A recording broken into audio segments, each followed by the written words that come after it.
বাজার থেকে না কিনে খুব সহজ এবং স্বাস্থ্যসম্মত উপায়ে একসাথে বানিয়ে ফেলুন বিরিয়ানি, তেহারি ও কালো ভুনা মশলা।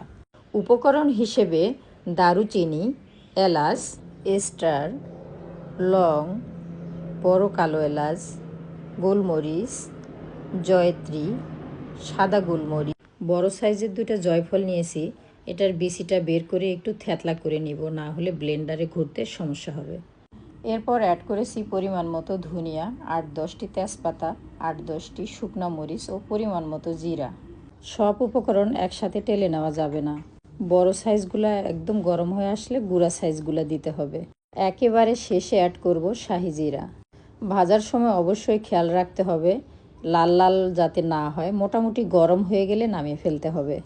এরপর হালকা ঠান্ডা হয়ে গেলে ব্লেন্ড করে নিতে হবে। এই হাতে বানানো বিরিয়ানি মশলাটা আপনি চাইলেও বানিয়ে দেখতে পারেন। বাজারের মশলার চেয়ে অনেক গুণ ঘ্রাণ বেশি এবং স্বাস্থ্যসম্মত। এই মশলাটা শুধু বিরিয়ানিই নয়, তেহারি, রোস্ট এবং কালো ভুনাতেও ব্যবহার করা যেতে পারে। এছাড়াও যারা ব্রয়লারের মাংস খেতে কম পছন্দ করেন, আর রান্নার শেষের দিকে এই মশলা ব্যবহার করলে ব্রয়লারের গন্ধটাও দূর হয়ে যাবে, স্বাদেরও অনেক চেঞ্জ আসবে। আর সংরক্ষণের জন্য অবশ্যই কাঁচের জারে রাখবেন, তাহলে এর গুণগত মান ঠিক থাকবে।